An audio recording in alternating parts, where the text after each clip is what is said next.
स्वागत है आप सभी का उर्मी एजुकेशन पर। क्या किसी व्यक्ति, समाज अथवा देश से संबंधित महत्वपूर्ण, विशिष्ट व सार्वजनिक क्षेत्र की घटनाओं, तथ्यों आदि का कालक्रमिक विवरण इतिहास कहलाता है। अब हमारा पहला पॉइंट है इतिहास के पिता। इतिहास के पिता, फादर ऑफ हिस्ट्री किसे कहा जाता है? तो ये हैं हेरोडोटस। अगला पॉइंट है प्राचीन भारत के इतिहास से संबंधित वास्तविक पुस्तक किसे माना जाता है? तो प्राचीन भारत के इतिहास से संबंधित वास्तविक जो पुस्तक है वह है राजतरंगिणी। और राजतरंगिणी लिखा किसने था? कल्हड़ ने। और इसमें कहाँ का इतिहास मिलता है? इसमें विशेष रूप से जम्मू कश्मीर का इतिहास हमें देखने को मिलता है। अगला जो हमारा पॉइंट है, उत्कीर्ण चिन्ह वाले प्राचीनतम सिक्के क्या कहलाते हैं? तो उत्कीर्ण चिन्ह वाले जो प्राचीनतम सिक्के हैं वे कहलाते हैं आहत सिक्के।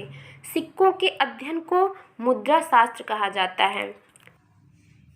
अगला जो हमारा पॉइंट है, भारत में प्रागैतिहासिक खोज प्रारंभ करने का श्रेय किसे दिया जाता है? तो भारत में प्रागैतिहासिक खोज प्रारंभ करने का श्रेय दिया जाता है प्राइमरोज को। हमारा अगला पॉइंट है भारतीय प्रागैतिहासिक अध्ययन से संबंधित प्री हिस्टोरिक इंडिया किसकी कृति है? तो प्री हिस्टोरिक इंडिया किसकी कृति है? स्टुअर्ट पिगॉट की। चीनी यात्रियों ने अपनी यात्रा वृत्तांतों में भारत को किस शब्द भारत के लिए किस शब्द का प्रयोग किया है? तो जो चीनी यात्री थे उन्होंने अपने यात्रा वृत्तांतों में भारत के लिए इन तू ये शब्द प्रयोग किया है। उत्कीर्ण लेखों के अध्ययन को क्या कहा जाता है? उत्कीर्ण लेखों के अध्ययन को कहते हैं अभिलेख शास्त्र। लिपियों के विकास के अध्ययन को पुरालिपि विद्या भी कहते हैं।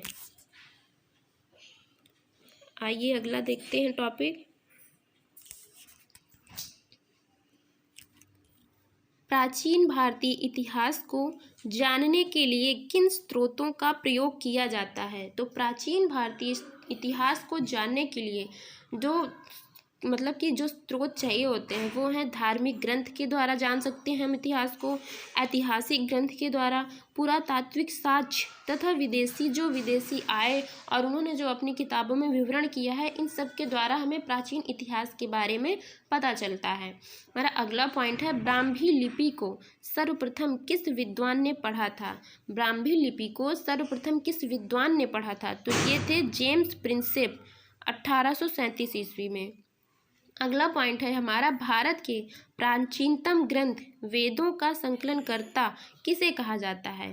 तो जो भारत के सबसे प्राचीनतम ग्रंथ हैं वेद, उनके संकलनकर्ता अगर पूछता है कभी क्वेश्चन तो वो है महर्षि कृष्ण द्वैपायन वेद व्यास। अगला पॉइंट है हमारा पौराणिक मान्यता के अनुसार भारत के प्राचीनतम राजा कौन थे? पौराणिक मान्यता के अनुसार भारत के प्राचीनतम राजा वैश्वत मनु थे। वायु पुराण में किस वंश का उल्लेख मिलता है? तो वायु पुराण में गुप्त वंश का उल्लेख हमें मिलता है। कौटिल्य के अर्थशास्त्र से किस वंश के इतिहास की जानकारी मिलती है? कौटिल्य के अर्थशास्त्र से मौर्य वंश की जानकारी मिलती है। जैन धर्म का प्रारंभिक इतिहास किस ग्रंथ से प्राप्त होता है? तो जैन धर्म का प्रारंभिक इतिहास हमें कल्पसूत्र से प्राप्त होता है। इसे देखिए, नोट करके देखिएगा। महाभारत का प्रारंभिक उल्लेख आश्वलायन गृह्यसूत्र में मिलता है। प्रारंभ में इसमें 8800 श्लोक थे और इसका नाम जय संहिता था। ये क्वेश्चन कई बार प्रश्न आया है परीक्षाओं में कि जय संहिता किसका नाम है, जय संहिता किसे कहते हैं? तो जय संहिता महाभारत को कहा जाता है। कुछ समय पश्चात यह बढ़कर 24,000 श्लोक हो गया और भारत नाम से प्रसिद्ध हो गया। अंत में 1,00,000 श्लोक होने के कारण इसे सतसहस्त्री संहिता भी कहा जाता है। इसलिए तो आपको इससे क्या पता चला, जो महाभारत है, महाभारत को ही जय संहिता कहते हैं और सतसहस्त्री संहिता भी कहा जाता है। हमारा अगला पॉइंट है पुरालेख विद्या। पुरालेख विद्या से क्या अभिप्राय है? तो शिलालेखों के अध्ययन को पुरालेख विद्या कहते हैं। पुरावशेष का महानतम अन्वेषक किसे माना जाता है? पुरावशेष का महानतम अन्वेषक डार्विन को माना जाता है। इब्न बतूता का यात्रा वृत्तांत किस नाम से प्रसिद्ध है? जो इब्न बतूता यात्री था, उसने जो अपना यात्रा वृत्तांत लिखा था वो किस नाम से प्रसिद्ध था? तो रेहला नाम से प्रसिद्ध था। अगला पॉइंट है हमारा, ह्वेनसांग ने किस विश्वविद्यालय में बौद्ध धर्म का अध्ययन किया था? तो जो ह्वेनसांग था उसने नालंदा विश्वविद्यालय, इसमें दिख नहीं रहा है, नालंदा विश्वविद्यालय में ह्वेनसांग ने बौद्ध धर्म का अध्ययन किया था। अगला पॉइंट है हमारा, पाषाण युगीन अनुसंधान आरंभ करने का श्रेय किसे दिया जाता है? तो पाषाण युगीन अनुसंधान रॉबर्ट ब्रुशफुट ने जो है इसका अनुसंधान आरंभ किया था। पाषाण युगीन अनुसंधान रॉबर्ट ब्रुशफुट। मानव इतिहास का प्रारंभ काल क्या कहलाता है? तो मानव इतिहास का प्रारंभ काल पूरा पाषाण काल कहलाता है। प्राचीन भारत के औजार और अस्त्र शस्त्र बनाने के लिए निवासी किस पदार्थ का प्रयोग करते थे? तो वे पत्थर का प्रयोग किया करते थे। प्राचीन भारतीय भौगोलिक मान्यता के अनुसार भारतवर्ष किस द्वीप का खंड था? तो प्राचीन भारतीय भौगोलिक मान्यता के अनुसार भारत जो वर्ष है वह जम्बू द्वीप का खंड था। अगला पॉइंट है हमारा, सर्वप्रथम मानव सदृश प्राणी जो होमो सैपियंस से प्रजातीय रूप से भिन्न था, उसे सामान्यतः किस रूप से जाना जाता है? तो उसे पिथेकैंथ्रोपस के रूप से जाना जाता है। भारत में मानव के सर्वप्रथम साक्ष्य कहाँ से प्राप्त होते हैं? तो भारत में मानव के सर्वप्रथम साक्ष्य हथनौरा, नर्मदा घाटी में है, हथनौरा से प्राप्त होते हैं। पाषाण संस्कृति से लेकर हड़प्पा सभ्यता तक के सांस्कृतिक अवशेष किस पुरा स्थल से प्राप्त हुए? तो पाषाण संस्कृति से लेकर हड़प्पा संस्कृति सभ्यता के जो सांस्कृतिक अवशेष हैं वह मेहरगढ़ में प्राप्त हुए।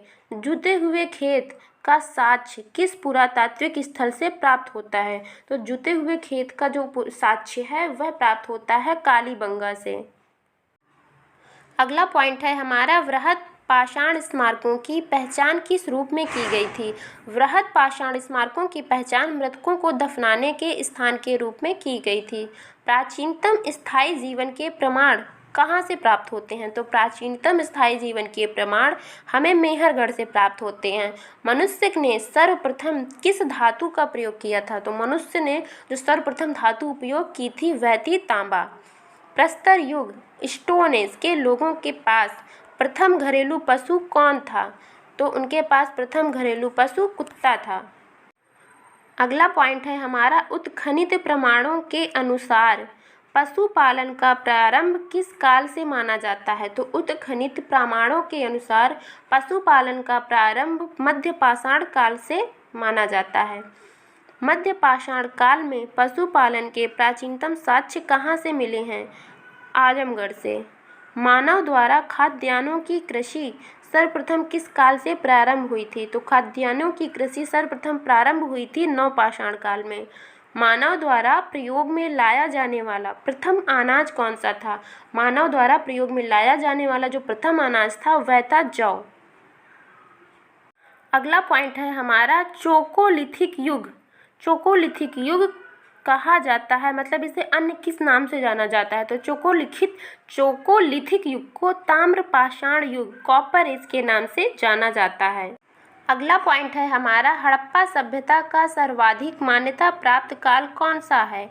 तो हड़प्पा सभ्यता का सर्वाधिक मान्यता प्राप्त जो काल है वह है 2500 ईसा पूर्व से 1750 ईसा पूर्व तक का काल। हड़प्पा नामक पूरा स्थल किस सभ्यता से संबंधित है? हड़प्पा नामक जो पूरा स्थल है वह सिंधु घाटी सभ्यता से संबंध रखता है। हड़प्पा सभ्यता की लिपि किस प्रकार की थी? हड़प्पा सभ्यता की लिपि भाव चित्रात्मक थी। आइए अगले बढ़ते हैं अपने अगले पॉइंट पे। हड़प्पा सभ्यता की जानकारी का प्रमुख स्रोत क्या है? तो हड़प्पा सभ्यता की जानकारी का प्रमुख स्रोत है पुरातात्विक खुदाई। मोहनजोदड़ो का शाब्दिक अर्थ क्या है? मोहनजोदड़ो का शाब्दिक अर्थ है मृतकों का टीला। सिंधु सभ्यता किससे संबंधित है? तो सिंधु सभ्यता संबंधित है आद्य ऐतिहासिक युग से। अगला पॉइंट है हमारा, मूर्ति पूजा का आरंभ कब से माना जाता है? तो मूर्ति पूजा का आरंभ माना जाता है पूर्व आर्यकाल से। अगला ये नोट करके देखिएगा, सिंधु वासियों ने पहली बार तांबे में टीन मिलाकर कांसा तैयार किया था, इसलिए इसे कांस्य युगीन सभ्यता भी कहा जाता है। जो सिंधु के वासी थे, सिंधु जो लोग थे, उन्होंने पहली बार तांबे में टीन मिलाकर कांसा तैयार किया था, इसीलिए इस काल को, इस युग को कांस्य युगीन सभ्यता कहा गया। अगला पॉइंट है हमारा, हड़प्पा की समकालीन सभ्यता रंगपुर कहाँ स्थित है? हड़प्पा की समकालीन सभ्यता रंगपुर स्थित है सौराष्ट्र में। हड़प्पा संस्कृति का वह कौन सा स्थल है जहाँ दुर्ग तथा निचला नगर अलग अलग प्राचीरों से घिरे हुए हैं? वह स्थल है कालीबंगन। मोहनजोदड़ो एवं हड़प्पा सभ्यता की पुरातात्विक खुदाई किसके द्वारा की गई? तो मोहनजोदड़ो और हड़प्पा सभ्यता की पुरातात्विक खुदाई की थी सर जॉन मार्शल द्वारा। हड़प्पा कालीन स्थलों में अभी तक किस धातु की प्राप्ति नहीं हुई है? हड़प्पा कालीन स्थलों में अभी तक लोहा की प्राप्ति नहीं हुई है, कि लोहा उपयोग किया जाता था, इसके अभी कोई साक्ष्य नहीं मिले हैं। आगे बढ़ते हैं अपने अगले पॉइंट की तरफ, जो है सिंधु घाटी के लोग किसकी पूजा करते थे? तो सिंधु घाटी के जो लोग थे वो पूजा करते थे मातृ देवी की। और ये नोट करके टिप्पणी में लिखा हुआ है, उत्खनित प्रमाणों के अनुसार सिंधु सभ्यता का स्थल बनावली हरियाणा, घग्गर और उसकी सहायक नदियों की घाटी में स्थित है। धौलावीरा नामक पुरातात्विक स्थल किस राज्य में है? तो धौलावीरा जो नामक पुरातात्विक स्थल है यह गुजरात में है। धौलावीरा हमारे लिए बहुत इंपॉर्टेंट हो जाता है, क्योंकि अभी धौलावीरा जो स्थान है इसे यूनेस्को की साइट में शामिल किया गया है, जो 40वें नंबर की 40वें नंबर का धरोहर स्थल के रूप में माना गया है। 39वें नंबर में रामप्पा मंदिर और 40वें नंबर में धौलावीरा। तो ये जीके में भी है और ये जीएस में भी है, तो ये किसी भी क्वेश्चन में पूछा जा सकता है। अगला जो टॉपिक है हमारा, हड़प्पा सभ्यता के संदर्भ में शैलकृत स्थापत्य के प्रमाण कहाँ से प्राप्त हुए हैं? तो हड़प्पा सभ्यता के संदर्भ में शैलकृत स्थापत्य के प्रमाण हमें धौलावीरा से प्राप्त हुए हैं। हमारा अगला जो पॉइंट है वह है, हड़प्पा कालीन मुहरों का सर्वाधिक प्रचलित आकार था। तो हड़प्पा कालीन जो मुहर थी उनका सर्वाधिक प्रचलित आकार था वर्गाकार। हड़प्पा संस्कृति की मुहरों पर घोड़े का अंकन नहीं हुआ है। आधुनिक देवनागरी लिपि का प्राचीन रूप क्या है? तो आधुनिक जो देवनागरी लिपि है इसका प्राचीन रूप था ब्राह्मी लिपि। विश्व में सबसे पहले कपास की खेती का प्रारंभ कहाँ हुआ था? विश्व में सबसे पहले कपास की खेती का प्रारंभ भारत में हुआ था। अगला पॉइंट है हमारा, सिंधु घाटी सभ्यता गैर आर्य सभ्यता थी क्योंकि यह नगरीय सभ्यता थी, जबकि आर्य जो मुख्यतः कृषि पर आधारित थे। अगला पॉइंट है, सिंधु घाटी सभ्यता को आर्यों से पूर्व की सभ्यता रखे जाने का महत्वपूर्ण कारक क्या है? तो वह है मृद भांड। भारत में किस प्रकार के मृद भांड द्वितीय नगरीकरण के प्रारंभ में प्रतीक माने गए हैं? तो वो हैं उत्तरी काले पॉलिशीकृत मृद भांड। आइए अगले टॉपिक पे देखते हैं, भारत में चांदी की उपलब्धता के प्राचीनतम साक्ष्य कहाँ से मिलते हैं? तो चांदी की उपलब्धता के प्राचीनतम साक्ष्य मिलते हैं हड़प्पा सभ्यता से। हड़प्पा काल की मुद्राओं के निर्माण में मुख्यतः किस पदार्थ का उपयोग किया गया है? सेलखंडी का। आइए देखते हैं आगे, हड़प्पा की जो सीमाएं हैं, हड़प्पा की सीमा है मांडा जम्मू कश्मीर तक, सुतकांगे डोर ये है बलूचिस्तान पाकिस्तान में, दैमाबाद ये है महाराष्ट्र में, आलमगीर जो पड़ता है ये उत्तर प्रदेश में पड़ता है। पहला पॉइंट है, वेद का शाब्दिक अर्थ क्या है? तो वेद का शाब्दिक अर्थ ज्ञान होता है। सर्वाधिक प्राचीन वेद कौन सा है? सर्वाधिक प्राचीन वेद ऋग्वेद कहलाता है। अगला पॉइंट है हमारा, आर्य शब्द किसको इंगित करता है? तो आर्य शब्द इंगित करता है श्रेष्ठ वंश को। ऋग्वेद में कुल कितने मंडल और सूक्त हैं? ऋग्वेद में 10 मंडल और 1028 सूक्त हैं। त्रयी नाम किसके लिए प्रयोग किया जाता है? तो ये वेदों के लिए है, क्योंकि त्रयी तो बहुत सारी चीज़ों में है, वेद त्रयी, पाषाण त्रयी, ऐसे करके कई सारी चीज़ें त्रयी से फेमस हैं। तो यहाँ पर ये वेदों की बात कर रहा है। तो त्रयी में तीनों वेद, जो 3 वेद है ना, ऋग्वेद, सामवेद, यजुर्वेद, इन तीनों के लिए वेद त्रयी प्रयोग किया गया है। इसमें अथर्ववेद को सम्मिलित नहीं किया गया है। आइए बढ़ते हैं अपने अगले पॉइंट की तरफ।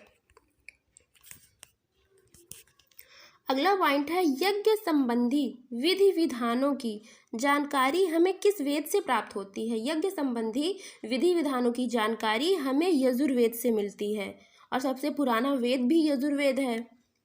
4 वेदों में से किस एक में जादू टोने और वशीकरण का वर्णन है? तो 4 वेदों में जो जादू टोने और वशीकरण का वर्णन है वह है अथर्ववेद में। उपनिषद किस परंपरा पर आधारित है? उपनिषद भारतीय दर्शन परंपरा पर आधारित है। आइए देखते हैं अगला पॉइंट। ऋग्वेद का कौन सा मंडल पूर्णतः सोम देवता को समर्पित है? तो ऋग्वेद का 9वां मंडल है, वह पूर्णतः सोम देवता को समर्पित है। आध्यात्म ज्ञान से संबंधित नचिकेता और यम का संवाद किस उपनिषद में प्राप्त होता है? यह क्वेश्चन पूछा गया है कई बार। यह कठोपनिषद में मिलता है। जो नचिकेता और यम का संवाद है यह हमें कठोपनिषद में मिलता है। अगला पॉइंट है, उपनिषद काल के राजा अश्वपति किस स्थान के शासक थे? उपनिषद काल के राजा अश्वपति केकय के शासक थे। आइए बढ़ते हैं अगले पॉइंट में। मोक्ष प्राप्ति के साधन की चर्चा किस वैदिक साहित्य में की गई है? तो मोक्ष प्राप्ति के साधन की चर्चा उपनिषद के साहित्य में की गई है। वैदिक नदी अस्किनी की पहचान किस नदी के रूप में की जाती है? तो वैदिक नदी जो अस्किनी है उसकी पहचान चिनाब नदी से नाम से की जाती है। आइए अब हम देख लेते हैं वैदिक काल में जो प्रयुक्त होने वाले कुछ शब्द जो कि पूछे जाते हैं, कई परीक्षा में पूछे गए हैं। गाय, जो गाय है, अब तो इसको गाय कहते हैं, वैदिक काल में इसे क्या कहते थे? ऋग्वेद में इसे अघन्य कहा गया है, जिसका वध ना किया जाए, मतलब ना करना वर्जित हो, उसे अघन्य कहते हैं। तो गाय को अघन्य कहा गया है ऋग्वेद में। राजा को गोपा कहा गया है। अतिथि को गोहंता या गोहन कहा गया है। धनी व्यक्ति को गोमत कहा गया है। युद्ध को गविष्ठ, गेसु या गम्य कहा गया है। आइए बढ़ते हैं अगले पॉइंट पर। पुत्री को दुहिता कहा गया है। अनाज धान्य कहा गया है। मरुस्थल को धन्व कहा गया है। उपजाऊ भूमि को उर्वरा कहा गया है। पशुचारण योग्य भूमि जहाँ पशु चर सकें वो खिल्य कहलाता था। हल से बनी नालियाँ, हल से जो बनाई जाती थी नालियाँ, उन्हें सीता कहा गया है। कौन सा वेद ऋग्वेद पर आधारित संगीतमय ऋचाओं का संकलन है? तो सामवेद जो है ये ऋग्वेद पर आधारित संगीतमय ऋचाओं का संकलन है। इस सामवेद को ऋग्वेद का ही छोटा रूप माना जाता है। जिस सामवेद में सारी चीज़ें ऋग्वेद से ही ली गई हैं। आइए बढ़ते हैं अगले पॉइंट की तरफ। वर्ण व्यवस्था का सर्वप्रथम विवरण कहाँ से प्राप्त होता है? तो वर्ण व्यवस्था का सर्वप्रथम विवरण ऋग्वेद के 10वें मंडल से प्राप्त होता है। पूर्व वैदिक काल में किन 2 संस्थाओं का राजा पर नियंत्रण होता था? तो सभा और समिति का। वैदिक देवताओं का पुरोहित किसे माना जाता है? वैदिक देवताओं का पुरोहित बृहस्पति को माना गया है। आइए बढ़ते हैं अगले पॉइंट पे। ऋग्वैदिक काल में निष्क शब्द का प्रयोग एक आभूषण के लिए होता था, किंतु परवर्ती काल में उसका प्रयोग किस वस्तु के लिए किया जाने लगा? तो अब परवर्ती काल में उसका प्रयोग सिक्के के लिए किया जाने लगा, और ऋग्वेद में निष्क का प्रयोग आभूषणों के लिए होता था। पुरुष मेध प्रथा का उल्लेख किस ग्रंथ में मिलता है? पुरुष मेध प्रथा का उल्लेख शतपथ ब्राह्मण में मिलता है। आइए देखते हैं अपना अगला पॉइंट। ईरान से भारत में आर्यों के आने की सूचना हमें किस उल्लेख से प्राप्त होती है? तो ईरान से भारत आने की सूचना हमें बोगस कोई अभिलेख जो मिलता है इससे प्राप्त होती है। उत्तर वैदिक काल में किस क्षेत्र को आर्य संस्कृति की धुरी समझा जाता था? तो अंग एवं मगध को। गोत्र शब्द का प्रयोग सर्वप्रथम किस काल में हुआ? गोत्र शब्द का प्रयोग सर्वप्रथम ऋग्वेद काल में हुआ। आइए देखते हैं अपना अगला पॉइंट। ऋग्वेद संहिता में दूसरे से 7वें मंडल तक सर्वाधिक प्राचीन माने जाते हैं, इन्हें गोत्र मंडल कहा जाता है। जो ऋग्वेद है उसमें आपको तो पता है उसमें 10 मंडल है, जो दूसरे से 7वें तक का मंडल है उसे गोत्र मंडल कहा जाता है और वे सबसे प्राचीन है। ऋग्वेद काल में जनता का विश्वास किसमें था? तो ऋग्वेद काल में जनता बलि एवं कर्म कांड में विश्वास रखती थी। प्रसिद्ध दशराज युद्ध किस नदी के तट पर लड़ा गया था? परुशड़ी रवि, जो अभी रावी नाम से जानी जाती है। आइए देखते हैं अपना अगला पॉइंट। ये 10 राज युद्ध का वर्णन ऋग्वेद के 7वें मंडल में मिलता है। आर्यों के जीविकोपार्जन का मुख्य स्रोत क्या था? आर्यों के जीविकोपार्जन का मुख्य स्रोत था पशुपालन एवं कृषि। ऋग्वेद में उल्लिखित यव शब्द किस कृषि उत्पाद के लिए प्रयोग किया जाता था? तो ऋग्वेद में जो यव शब्द प्रयोग किया जाता था यह जौ के लिए प्रयोग किया जाता था। वैदिक युग में प्रचलित लोकप्रिय शासन प्रणाली का क्या नाम था?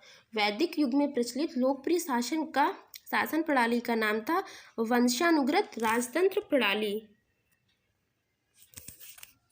अगला हमारा पॉइंट है आयुर्वेद अर्थात जीवन का विज्ञान।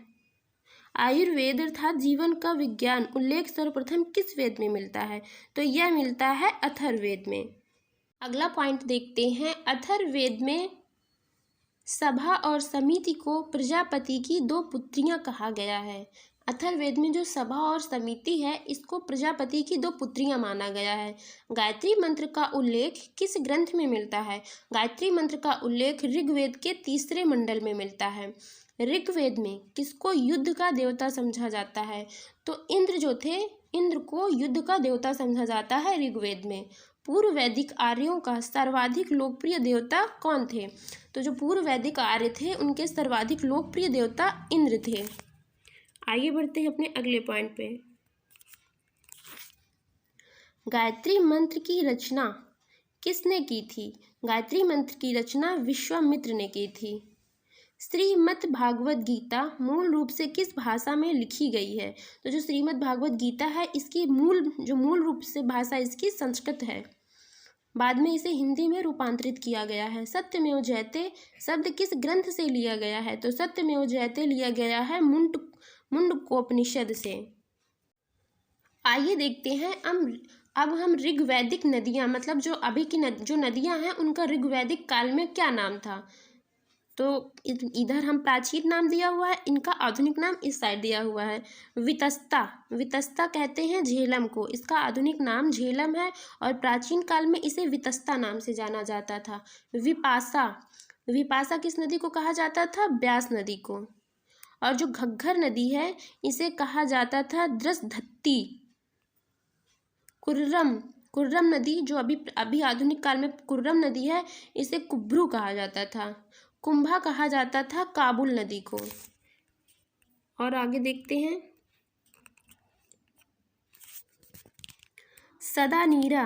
सदानीरा गंडक को कहा जाता था। अस्किनी कहा जाता था चिनाब नदी को। शतुद्री कहते थे सतलज को। गोमल कहते थे गोमती को, जो अभी इसका प्रचलित नाम है गोमती है और प्राचीन काल में इसे गोमल कहते थे। सिंध नदी को सिंधु। अगला पॉइंट है हमारा राजा की उत्पत्ति का सिद्धांत किस ब्राह्मण ग्रंथ से मिलता है? तो राजा की उत्पत्ति का सिद्धांत हमें ऐतरेय ब्राह्मण से मिलता है।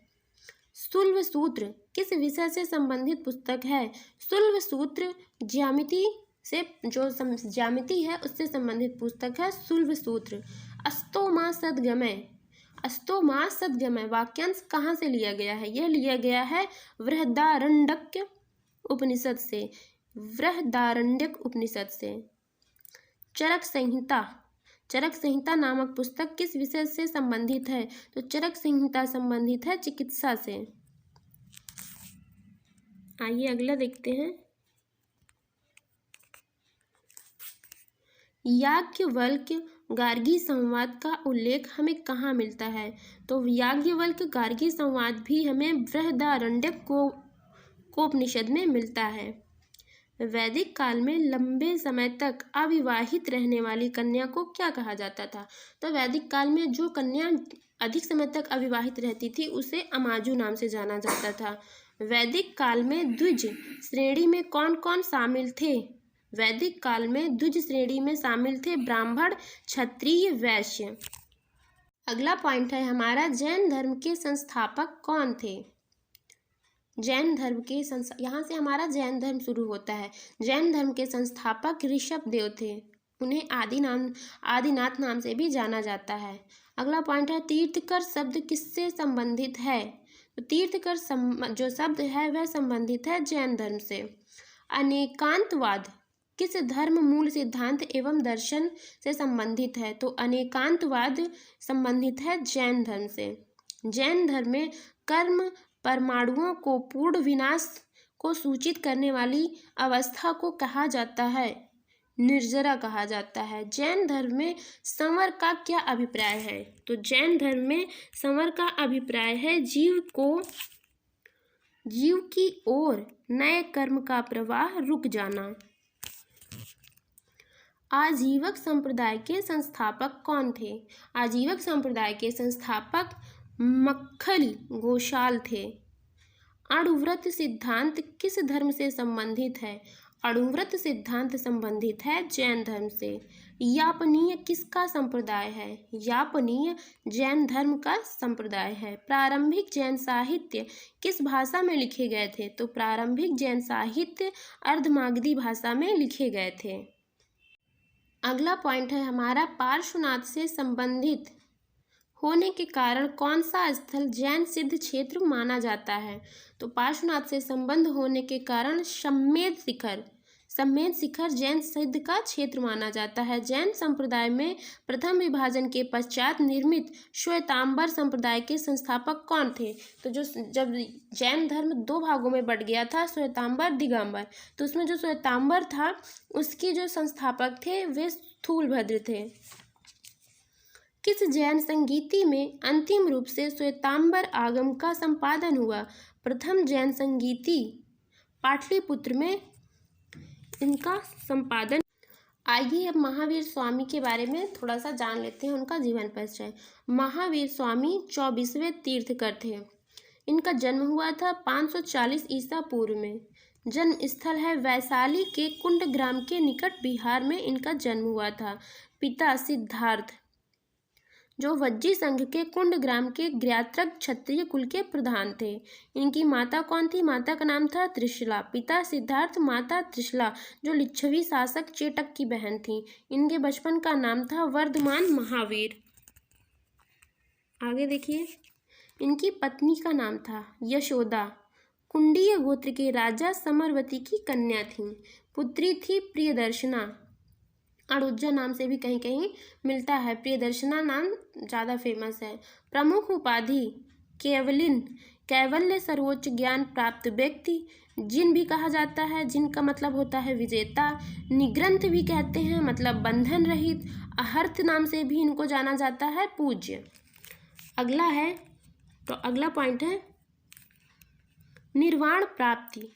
इनको निर्वाण प्राप्ति कब हुई थी? पावापुरी राजगृह बिहार में 72 वर्ष की आयु में 468 ईसा पूर्व में सस्तीपाल के यहाँ, जो मल्लगढ़ राज्य के प्रधान थे, वहाँ इन्हें निर्वाण की प्राप्ति हुई थी। स्यादवाद सिद्धांत संबंधित है। स्यादवाद सिद्धांत संबंधित है जैन धर्म से। आइए देखते हैं अगला पॉइंट। उत्तर प्रदेश में स्थित कौन सा स्थान बौद्ध एवं जैन धर्मों का दोनों के लिए प्रसिद्ध स्थल है? उत्तर प्रदेश में ऐसा कौन सा स्थान है जो बौद्ध और जैन दोनों धर्मों के लिए जाना जाता है? तो वो स्थान है कौशाम्बी। अगला पॉइंट है हमारा 16 महाजनपदों का उल्लेख किस जैन रचना में मिलता है? तो 16 महाजनपदों का उल्लेख हमें भगवती सूक्त में मिलता है। बराबर की गुफाओं का निर्माण किस लिए किया जाता है? आजीविकों के आवास के लिए। पार्श्वनाथ द्वारा प्रतिपादित 4 महाव्रतों में महावीर स्वामी ने 5वें महाव्रत के रूप में क्या जोड़ा था? उन्होंने ब्रह्मचर्य को जोड़ा था। आइए देखते हैं अगला पॉइंट। महावीर स्वामी ने अहिंसा, सत्य, अस्तेय यानी चोरी न करना, अपरिग्रह संपत्ति अर्जित ना करना एवं ब्रह्मचर्य ये 5 महाव्रत की शिक्षा दी थी। जैन ग्रंथ कल्पसूत्र के रचयिता कौन थे? तो जैन धर्म ग्रंथ कल्पसूत्र के रचयिता थे भद्रबाहु। जैन मूर्ति पूजा का प्राचीनतम प्रमाणिक अभिलेख कहाँ मिलता है? यह मिलता है हाथी गुम्फा अभिलेख में। आइए देखते हैं अब बौद्ध धर्म के बारे में कुछ पॉइंट महत्वपूर्ण हैं, उन्हें देख लेते हैं। महात्मा बुद्ध की शिक्षाएं सर्वप्रथम किस रूप में संकलित की गई थी? तो महात्मा बुद्ध की शिक्षाएं सर्वप्रथम जो संकलित की गई थी त्रिपिटक के रूप में। महाभिनिष्क्रमण से क्या तात्पर्य है? महाभिनिष्क्रमण से तात्पर्य है बुद्ध के गृह त्याग की घटना। बुद्ध को ईश्वर के रूप में पूजने वाला बौद्ध संप्रदाय कौन सा है? बुद्ध को ईश्वर के रूप में पूजने वाला जो बौद्ध संप्रदाय है वह है महायान। आइए बढ़ते हैं अपने अगले पॉइंट पर। किस बौद्ध संगीत में बौद्ध संघ स्थाविरवादी तथा महासंघिक जैसे 2 भागों में विभाजित हो गया था? तो जो बौद्ध धर्म की द्वितीय संगीति हुई थी उसमें यह स्थाविरवादी और महासंघिक 2 वर्ग में विभाजित हो गया था। जो बौद्ध मत के उपसंपदा पद से क्या तात्पर्य है? बौद्ध भिक्षु के धर्म परिवर्तन की अंतिम अवस्था। बुद्ध किसके राज्यकाल में कौशाम्बी आए थे? बुद्ध उदयन के राज्यकाल में कौशाम्बी आए थे। हमारा अगला पॉइंट है बौद्ध धर्म में शून्यवाद तथा विज्ञानवाद जैसी दार्शनिक पद्धतियों का उदय हुआ था। इसका प्रभाव शंकराचार्य के दर्शन पर भी पड़ा। इसी कारण इन्हें प्रच्छन्न बौद्ध की उपमा दी जाती थी। बौद्ध धर्म के 4 आर्य सत्य क्या हैं? तो दुख समुदाय, दुख निरोध तथा दुख निरोधागामिनी प्रतिपदा यह बौद्ध धर्म के 4 आर्य सत्य हैं। बौद्धों की रामायण नाम से प्रसिद्ध है बुद्ध चरित। इसकी रचना किसने की थी? इसकी रचना की थी अश्वघोष ने। इसमें कितने सर्ग हैं? ये पूछा जाता है कि अश्वघोष की बुद्ध चरित में कितने सर्ग हैं? इसमें 28 सर्ग हैं। अगला पॉइंट है हमारा अशोक का कौन सा अभिलेख इस परंपरा की पुष्टि करता है कि गौतम बुद्ध का जन्म लुम्बिनी में हुआ था? रुक्मिणदेयी स्तंभ अभिलेख। अगला पॉइंट है हमारा बौद्ध धर्म के महायान और हीनयान संप्रदायों में सर्वाधिक मौलिक अंतर कौन सा है? देवी देवताओं की पूजा। बुद्ध की सर्वाधिक मूर्तियों का निर्माण गांधार शैली में हुआ है। बुद्ध की प्रथम प्रतिमा मथुरा कला शैली के अंतर्गत बनाई गई थी। भारतीय कला में बुद्ध के जीवन की किस घटना का चित्रण मृग सहित चक्र द्वारा दिखाया गया है? तो प्रथम उपदेश में दिखाया गया है। अगला पॉइंट है हमारा बोध गया के महाबोधि मंदिर का संबंध गौतम बुद्ध के जीवन की किस महत्वपूर्ण घटना से है? बोध गया के महाबोधि मंदिर का संबंध गौतम बुद्ध की ज्ञान प्राप्ति की घटना से संबंधित है। बुद्ध के उपदेश किससे संबंधित हैं? बुद्ध के उपदेश आचरण की शुद्धता एवं पवित्रता से संबंधित हैं। आइए हम जान लेते हैं महात्मा बुद्ध के जीवन के बारे में। इनका जन्म कब हुआ था? तो इनका जन्म हुआ था 563 ईसा पूर्व में। जन्म स्थल लुम्बिनी वन जो कपिलवस्तु वर्तमान में रुक्मिणदेयी नेपाल में है। इनके पिता का नाम था शुद्धोधन, जो शाक्यों के राज्य कपिलवस्तु के शासक थे। तो इसमें से यह क्वेश्चन भी बनता है कि बुद्ध जी का, जो महात्मा बुद्ध हैं, उनका जन्म किस वंश में हुआ था। तो गौतम बुद्ध का जन्म शाक्य वंश में हुआ था, ये ध्यान रखिएगा आप लोग। आप आगे बढ़ते हैं। माता का नाम था महामाया देवी, जो कोलीय गणराज्य की थी। इनके बचपन का नाम था सिद्धार्थ। पालन पोषण किया था विमाता प्रजापति गौतमी ने। इनकी पत्नी का नाम था यशोधरा, कोलीय गणराज्य की राजकुमारी। आगे देखते हैं।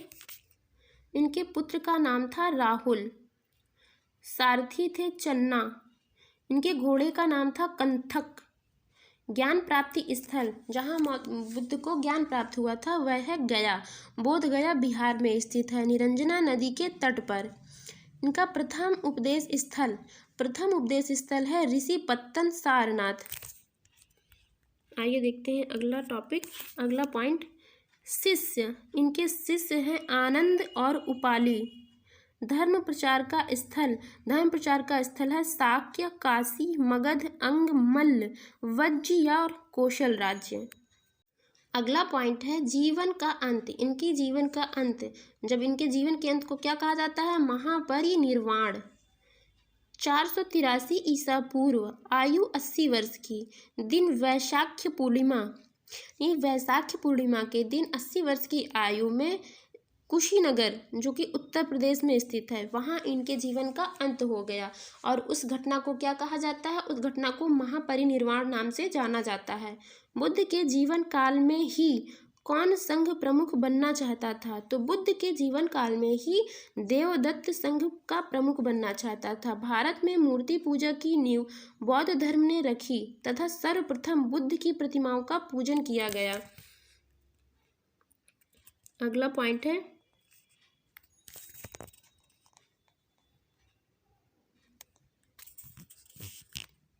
नालंदा विश्वविद्यालय की स्थापना। नालंदा विश्वविद्यालय की स्थापना किस काल में हुई थी? तो नालंदा विश्वविद्यालय की स्थापना गुप्त काल में हुई थी। अष्टांगिक मार्ग की संकल्पना किससे संबंधित है? अष्टांगिक मार्ग की संकल्पना धर्मचक्र प्रवर्तन से संबंधित है। बौद्ध संघ में भिक्षुणी के रूप में स्त्रियों के प्रवेश की अनुमति बुद्ध द्वारा कहाँ पर दी गई थी? तो यह वैशाली में दी गई थी। आइए देख लेते हैं बौद्ध संगीतियों के बारे में। इनसे भी क्वेश्चन बनता है हिस्ट्री में। जो प्रथम बौद्ध संगीति हुई थी 483 ईसा पूर्व में। स्थान कौन सा था? राजगृह। इसके अध्यक्ष थे महाकश्यप। और शासन किसका शासन था उस समय? अजातशत्रु का। जो द्वितीय बौद्ध संगीति हुई थी वह हुई थी 383 ईसा पूर्व में। स्थान कौन सा था? वैशाली में। अध्यक्ष कौन थे? साबक मीर। और शासक कौन था? कालाशोक। यह पूछा जाता है कि जो बौद्ध धर्म की द्वितीय संगीति किसके शासनकाल में हुई थी? तो हम बताएंगे कालाशोक के शासनकाल में हुई थी। कब हुई थी? 383 ईसा पूर्व में हुई थी। कहाँ हुई थी? वैशाली में हुई थी। ये क्वेश्चन बनते हैं। तृतीय कब हुई थी? 250 ईसा पूर्व में। किसके शासनकाल में? अशोक के शासनकाल में। और कहाँ पर हुई थी? पाटलिपुत्र में हुई थी। और इसकी अध्यक्षता किसने की थी? मोघलिपुत्र तिस्त ने की थी। तो आप ये ज़रूर याद रखिएगा कि किस शासक के शासनकाल में ये हुई थी। प्रथम हुई थी अजातशत्रु के शासन में, द्वितीय हुई थी कालाशोक के शासनकाल में, तृतीय हुई थी अशोक के शासनकाल में, और चतुर्थ हुई थी 98 ईस्वी में कुंडलवन में कनिष्क के शासनकाल में। तो चतुर्थ संगीति कहाँ हुई थी? कब हुई थी? कहाँ हुई थी? तो 98 ईस्वी में कुंडलवन कनिष्क के शासनकाल में हुई थी और इसकी अध्यक्षता की थी वसुमित्र ने। आइए बढ़ते हैं अपने अगले पॉइंट की तरफ। नागार्जुन किस बौद्ध संप्रदाय के थे? तो नागार्जुन माध्यमिक संप्रदाय के थे। विश्व का सबसे ऊंचा विश्व शांति स्तूप बिहार में कहाँ स्थित है?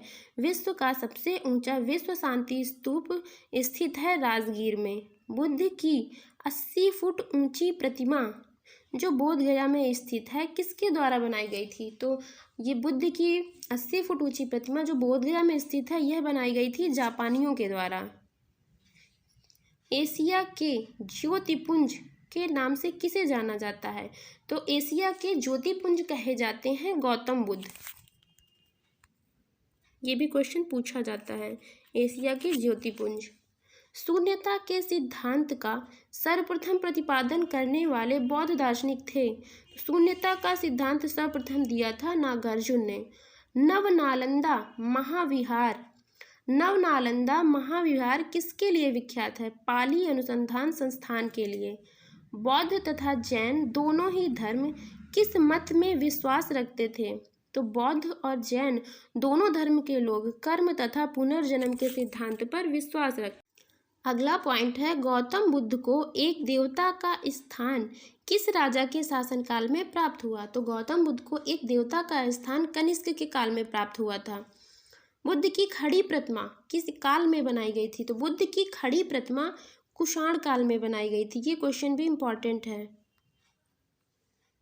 प्रथम शताब्दी ईस्वी में किस भारतीय बौद्ध भिक्षुक को चीन भेजा गया था? प्रथम शताब्दी ईस्वी में नागार्जुन को चीन भेजा गया था। आइए बढ़ते हैं अगला पॉइंट, त्रिपिटक।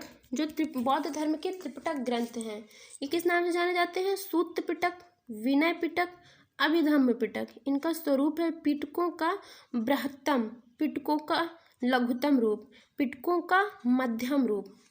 और इसमें विषय देख लेते हैं। सूत्र पिटक है जो इसमें बुद्ध के उपदेशों व संवादों का संकलन किया गया है।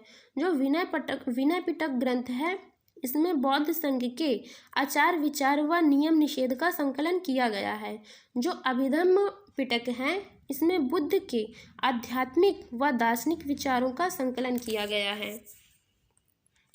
आइए बढ़ते हैं अपने अगले पॉइंट पे। अगला पॉइंट है, बुद्ध के जीवन पर किन 4 दृश्यों का अत्यधिक प्रभाव पड़ा था? तो एक वृद्ध व्यक्ति को देखकर, एक बीमार व्यक्ति को देखकर, एक मृतक तथा प्रसन्नचित्त सन्यासी। मगध के किस राजा ने बुद्ध के निवास के लिए वेलुवन नामक महाविहार बनवाया था?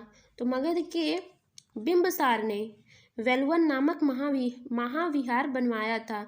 संघ में प्रवेश करने वाली प्रथम महिला कौन थी? संघ में प्रवेश करने वाली प्रथम महिला थी प्रजापति गौतमी है। आइए देखते हैं बुद्ध के जीवन की घटनाएं। ये परीक्षा में इनसे क्वेश्चन बनता ही बनता है। घटना यानी गर्भ घटना, इसका प्रतीक है हाथी। जन्म कमल, निर्वाण संबंधित है पद चिन्ह से। प्रथम प्रवचन चक्र, ज्ञान प्राप्ति बोधि वृक्ष। यौवन सांड से, इसका प्रतीक सांड। समृद्धि शेर, मृत्यु स्तूप, ग्रह त्याग घोड़ा। ये उनके जीवन की घटनाएं हैं और उनसे संबंधित प्रतीक हैं। अगला पॉइंट है, गांधार कला में बुद्ध को प्रतिबिंबित किया गया है ग्रीक रोमन शैली में। उपोषित का आचरण कौन करते थे? उपोषित का आचरण करते थे बौद्ध भिक्षु। महायान बौद्ध धर्म में बोधिसत्व अवलोकितेश्वर को किस अन्य नाम से जानते हैं? पद्मपाणि नाम से। भारत का सबसे बड़ा बौद्ध मठ कहाँ स्थित है? तो यह स्थित है सिक्किम में। अगला पॉइंट है हमारा, बौद्ध शब्दावली में धर्म चक्र परिवर्तन से क्या निर्देशित होता है? तो बौद्ध शब्दावली में धर्म चक्र परिवर्तन से बुद्ध का प्रथम उपदेश निर्देशित होता है। मतलब बुद्ध का जो प्रथम उपदेश है उसे धर्म चक्र परिवर्तन नाम से जाना जाता है। व्रजयान बौद्ध धर्म में बुद्ध की संगिनी को कहा जाता था? तारा। बौद्ध धर्म की किस शाखा में अनात्म सिद्धांत एवं पुद्गल को मान्यता दी गई? तो यह है शर्वास्तिक। अगला पॉइंट है, महासंघिकों के अनुसार जीव किससे निर्मित है? 9 धर्म से। बौद्ध धर्म के त्रिरत्नों से में क्या शामिल है? तो बौद्ध धर्म के त्रिरत्नों में बुद्ध, धम्म और संघ शामिल है। बौद्ध दर्शन के अनुसार कारण एवं कार्य के सिद्धांत को किस प्रकार जाना जाता है? यह जाना जाता है प्रतीत समुत्पाद नाम से। प्रतीत समुत्पाद का अर्थ क्या होता है? संसार की सभी वस्तुएं किसी न किसी कारण से उत्पन्न हुई हैं, इस प्रकार वह किसी न किसी पर निर्भर हैं। कौन थे? नयनार शैव उपासक संत थे। मत्स्य मयूर से क्या तात्पर्य है? तो मत्स्य मयूर प्राचीन भारत में एक शैव संप्रदाय हुआ करता था। त्रिमूर्ति तथा अर्धनारीश्वर की पूजा किस काल में हुई थी? त्रिमूर्ति और अर्धनारीश्वर की पूजा गुप्त काल में प्रारंभ हुई थी। मेगस्थनीज ने भगवान शिव को कौन सी संज्ञा दी थी? तो मेगस्थनीज ने भगवान शिव को डायनोसिस नाम से पुकारा था। आइए बढ़ते हैं अगले पॉइंट पे। जैन ग्रंथ उत्तराध्ययन सूत्र में वासुदेव का संबंध किस जैन तीर्थकर से बताया गया है? तो यह बताया गया है अरिष्ट नेमि से। लिंग पूजा का प्रथम स्पष्ट उल्लेख किस पुराण में मिलता है? यह मिलता है मत्स्य पुराण में। और पीछे हम पढ़ चुके हैं मत्स्य पुराण 18 पुराणों में से सबसे प्राचीन था, सबसे पुराना था। आगे देखिए, ये नोट्स करके लिखा हुआ है। अथर्ववेद एवं श्वेताश्वर उपनिषद में शिव का एक नाम महादेव मिलता है। मतलब अथर्ववेद और श्वेताश्वर उपनिषद में शिव का नाम महादेव भी मिलता है। शिव की प्राचीनतम मूर्ति मुद्रास के निकट रेणीगुंटा में सिद्ध गुड्डीमल्लम लिंग के रूप में प्राप्त हुई थी। अगला पॉइंट है हमारा, अर्धनारीश्वर मूर्ति में आधे शिव तथा आदि पार्वती किसके प्रतीक हैं? तो ये देव और उसकी शक्ति के योग का प्रतीक हैं। आइए देखते हैं अगला पॉइंट। दक्षिण भारत में शैव आंदोलन को किसकी प्रमुख भूमिका थी? दक्षिण भारत में जो शैव आंदोलन चला था उसमें किसकी प्रमुख भूमिका थी? तो नयनारों की। और इनकी संख्या कितनी थी? 63। कभी ये क्वेश्चन कई बार पूछा गया है, नयनारों की संख्या कितनी थी? 63। एक संप्रदाय के रूप में शैव धर्म का प्रारंभ किस काल में हुआ था? तो यह हुआ था शुंग सतवाहन काल में। आइए देख लेते हैं प्राचीन काल के कुछ प्रमुख दर्शन और उनके प्रतिपादक। तो जो सांख्य दर्शन था, सांख्य दर्शन चलाया था कपिल मुनि ने। और यह किस पर आधारित है? तो यह सांख्य सूत्र पर आधारित है। न्याय दर्शन, न्याय चलाया था अक्षपाद गौतम ने, और यह है न्याय सूत्र पर आधारित। योग दर्शन, योग दर्शन किसका है? पतंजलि का, और यह योग सूत्र पर आधारित है। वैशेषिक दर्शन, यह है कणाद या लूप दिया रहता है या फिर कणाद, और यह है वैशेषिक सूत्र पर। आइए देखते हैं अगला पॉइंट है हमारा, भागवत संप्रदायों में भक्ति के रूपों की संख्या कितनी है? तो भागवत संप्रदायों में भक्ति के रूपों की संख्या 9 है, जिसे नवधा भक्ति के नाम से जाना जाता है, जिसमें क्रमशः पूजन, अर्चन, वंदन आदि इसी तरह से 9 भक्ति का उल्लेख किया गया है। अगला पॉइंट है हमारा, मेगस्थनीज ने कृष्ण को किस नाम से पुकारा था? तो मेगस्थनीज ने कृष्ण को नाम दिया था हेराक्लीज। ये क्वेश्चन पूछ सकता है कि मेगस्थनीज ने कृष्ण को क्या नाम दिया था? हेराक्लीज। दक्षिण भारत में वैष्णव मत का विस्तार किसने किया? दक्षिण भारत में वैष्णव मत का विस्तार किया था अलवारों ने, और अलवारों की संख्या थी 12। इनमें एक महिला संत भी थी जिनका नाम था अंडाल, या कहीं कहीं उन्हें गोदा भी कहा गया है। आइए अब देखते हैं अपना अगला पॉइंट, 6ठी सदी ईसा पूर्व की राजनीतिक दशा, कि उस समय राजनीति की क्या दशा थी। तो उसमें पहला पॉइंट है हमारा, प्रथम मगध साम्राज्य का उत्कर्ष किस शताब्दी में हुआ था? प्रथम मगध साम्राज्य का उत्कर्ष हुआ था ईसा पूर्व 6ठी शताब्दी में। मगध साम्राज्य का वास्तविक संस्थापक कौन था? मगध साम्राज्य का वास्तविक संस्थापक था बिंबिसार, लगभग 544 से 49 ईसा पूर्व के लगभग। अगला पॉइंट है, गोदावरी नदी के तट पर स्थित महाजनपद का क्या नाम था? तो जो गोदावरी नदी के तट पर स्थित है उसका नाम था अस्मक या अस्सक, जो दक्षिण भारत में स्थित एकमात्र महाजनपद था। नंद वंश के पश्चात मगध पर किस राजवंश ने शासन किया? तो नंद वंश के पश्चात मगध में शासन किया था मौर्य वंश ने। पाटलिपुत्र को किस शासक ने सर्वप्रथम अपनी राजधानी बनाया? पाटलिपुत्र को सर्वप्रथम राजधानी बनाया था उदयन ने। उदयन वासवदत्ता की कहानी किस स्थान विशेष से संबंधित है? तो यह संबंधित है उज्जैन से। अगला पॉइंट है हमारा, सिकंदर के आक्रमण के समय उत्तर भारत में नंद वंशीय शासक घनानंद का शासन था। गौतम बुद्ध के समय का प्रसिद्ध वैद्य जीवक वे अपने दरबार में स्थान प्राप्त किया था बिंबिसार ने। जो गौतम बुद्ध के समय के प्रसिद्ध वैद्य थे जीवक, उन्होंने बिंबिसार के शासन दरबार में अपना स्थान बनाया था। प्राचीन स्थान श्रावस्ती का नगर विन्यास किस आकृति का है? वह अर्धचंद्राकार है। पूछता है अगर कि प्राचीन स्थान श्रावस्ती नगर विन्यास किस आकृति का था? वह था अर्धचंद्राकार। मगध के किस शासक ने राज्यारोहण के लिए अपने पिता की हत्या की एवं स्वयं भी अपने गुरु द्वारा मारा गया? वह था अजातशत्रु। इसने राज्य के लिए अपने पिता की हत्या की, फिर इनके गुरु ने इन्हें मार दिया। अगला पॉइंट है सिकंदर एवं पोरस की सेनाओं के मध्य किस नदी के तट पर युद्ध हुआ था? तो सिकंदर और पोरस की सेनाओं के मध्य झेलम नदी के बीच में युद्ध हुआ था।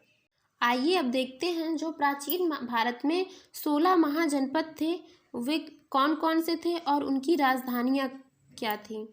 तो पहला जनपद था अंग, उनकी राजधानी थी चंपा जिसका प्राचीन नाम मालिनी भी है। दूसरा जनपद था मगध, मगध की राजधानी थी गिरिव्रज। तीसरा था मल्ल जिसकी राजधानी थी कुशिनारा व पावापुरी। चौथे नंबर पे काशी जिसकी राजधानी थी वाराणसी। कौशल, कौशल की राजधानी थी श्रावस्ती या अयोध्या जो वर्तमान में फैजाबाद नाम से भी जाना जाता है। अगला था पांचाल, उसकी राजधानी थी उत्तरी पांचाल एवं दक्षिणी पांचाल। कुरु महाजनपद, इसकी राजधानी थी इंद्रप्रस्थ, मेरठ में दक्षिण पूर्व हरियाणा में।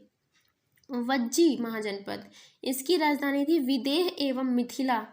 मत्स्य जनपद, विराटनगर और जयपुर। वत्स महाजनपद, इसकी थी कौशाम्बी, इलाहाबाद, बांदा। सूरसेन, सूरसेन की थी मथुरा।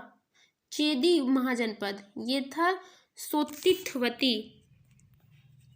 अगला है हमारा जनपद अश्मक, अश्मक की राजधानी थी पोतन या पोटली। अवंती, इसकी राजधानी थी उत्तरी अवंती की थी उज्जैन और दक्षिणी अवंती की थी माहिष्मती। गांधार, इसकी राजधानी थी तक्षशिला। कंबोज, इसकी राजधानी थी हाटक। वज्ज तथा मल्ल महाजनपदों में गणतांत्रिक राज्य की व्यवस्था थी। अगला पॉइंट है हर्यक वंश का अंतिम शासक कौन था? हर्यक वंश का अंतिम शासक था नागदशक। उज्जैन का प्राचीनतम नाम क्या था? तो उज्जैन का प्राचीनतम नाम था अवंतिका। सिकंदर की मृत्यु कहाँ हुई थी? बेबीलोन में 323 ईसा पूर्व में। आइए अब जानते हैं मौर्य साम्राज्य के बारे में कुछ महत्वपूर्ण बिंदु। मौर्य साम्राज्य वृहद स्तर पर केंद्रित प्रथम भारतीय साम्राज्य स्थापित किया गया था। वृहद स्तर पर केंद्रित प्रथम भारतीय साम्राज्य स्थापित किया गया था चंद्रगुप्त मौर्य के द्वारा। चाणक्य का एक अन्य नाम क्या था? तो चाणक्य का एक अन्य नाम था विष्णुगुप्त। सैंड्रोकोटस नाम से चंद्रगुप्त मौर्य की पहचान किसने की थी? तो सैंड्रोकोटस नाम से चंद्रगुप्त मौर्य की पहचान की थी विलियम जोन्स ने। आइए देखते हैं अपना अगला पॉइंट। मौर्य, चंद्रगुप्त मौर्य का विशिष्ट रूप से वर्णन किसके ग्रंथ में हुआ है? चंद्रगुप्त मौर्य का विशिष्ट वर्णन हुआ है विशाख दत्त के ग्रंथ में। कौटिल्य तथा अर्थशास्त्र, कौटिल्य द्वारा लिखी गई अर्थशास्त्र शासन के सिद्धांतों से संबंधित पुस्तक है जिसमें मुख्य रूप से राजनीतिक एवं आर्थिक नीतियों पर प्रकाश डाला गया है। बुलंदी बाग नामक प्राचीन स्थान कहाँ स्थित है? बुलंदी बाग नामक प्राचीन स्थान स्थित है पाटलिपुत्र में। आइए देखते हैं अपना अगला पॉइंट। मैकियावेली की प्रसिद्ध ग्रंथ, मैकियावेली का प्रसिद्ध ग्रंथ द प्रिंस की तुलना किससे की जा सकती है? तो उसकी तुलना की जाती है कौटिल्य के अर्थशास्त्र से। पाटलिपुत्र में स्थित चंद्रगुप्त का महल मुख्यतः किससे निर्मित था? लकड़ी से। सेल्यूकस, जिसे अलेक्जेंडर द्वारा सिंध एवं अफगानिस्तान का प्रशासक नियुक्त किया गया था, को किस भारतीय राजा ने पराजित किया था? इसे पराजित किया था चंद्रगुप्त मौर्य ने। अगला पॉइंट है, कुम्भरार नामक स्थल से किस प्राचीन नगर के अवशेष प्राप्त हुए हैं? कुम्भरार नामक स्थल से पाटलिपुत्र के अवशेष प्राप्त हुए हैं। किसने सहिष्णुता, उदारता और करुणा के त्रिविध आधार पर राजधर्म की स्थापना की? सम्राट अशोक ने। सैंड्रोकोटस और सिकंदर महान की भेंट का उल्लेख किसने किया था? तो ये किया था जस्टिन ने। मालवा, गुजरात एवं महाराष्ट्र को किस शासक ने पहली बार जीता था? मालवा, गुजरात और महाराष्ट्र को पहली बार जीतने वाले थे चंद्रगुप्त मौर्य। अगला पॉइंट है हमारा, किस मौर्य दक्कन की विजय शासक ने प्राप्त की थी? तो यह की थी चंद्रगुप्त मौर्य ने। यह किस अभिलेख से प्रमाणित होता है कि चंद्रगुप्त मौर्य का प्रभाव पश्चिम भारत पर था? यह हमें पता चलता है रुद्रदामन के जूनागढ़ अभिलेख से। ये क्वेश्चन आते हैं कि इस जो अशोक के स्तंभों या किन्हीं राजाओं के स्तंभों में जो दिया हुआ है कि ये किस स्तंभ से हमें क्या पता चलता है, किस अभिलेख से हमें क्या पता चलता है, इस पे थोड़ा सा ज़्यादा फोकस करिएगा, इससे क्वेश्चन हमेशा बनते हैं। तो जैसे इसमें क्या पता चला, चंद्रगुप्त मौर्य का प्रभाव पश्चिम भारत पर था। यह हमें कहाँ से पता चलता है? यह पता चलता है रुद्रदामन के जूनागढ़ अभिलेख से।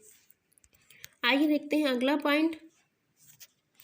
चंद्रगुप्त मौर्य अपने जीवन के अंतिम दिनों में श्रवणबेलगोला चले गए थे, जहां उन्होंने जैन विधि से उपवास पद्धति के द्वारा प्राण त्याग दिए।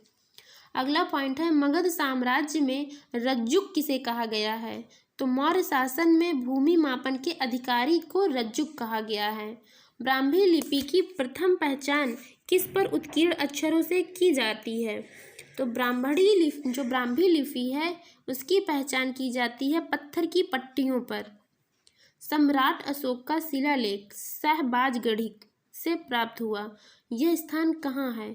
तो आपको बताना है सहबाजगढ़ी कहाँ है। तो यह है पेशावर, पाकिस्तान में। आइए बढ़ते हैं अपने नेक्स्ट पॉइंट पे और देखते हैं अशोक के अभिलेखों को और उसके खोजकर्ता। तो जो धौली अभिलेख है, धौली अभिलेख की खोज की थी किट्टो ने, और कब की थी? 1837 में।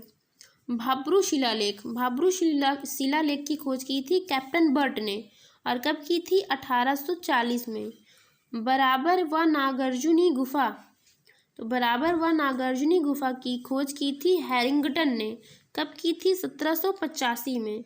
दिल्ली टोपरा ये की थी कैप्टन पोलियर ने, और 1785 में।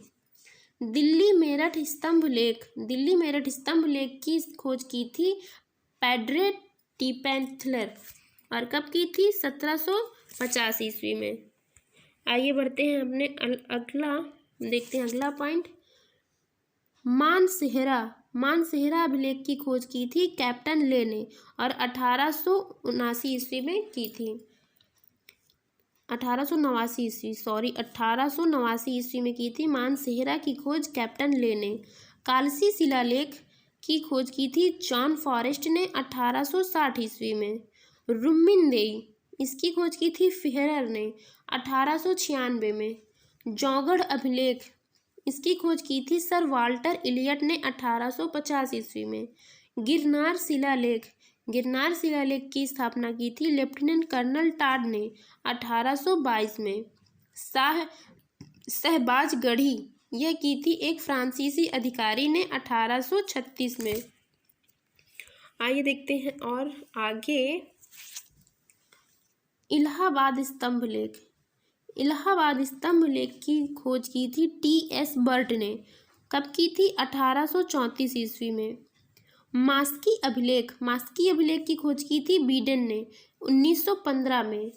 निगाली सागर इसकी खोज की थी फिहरर ने 1895 ईस्वी में।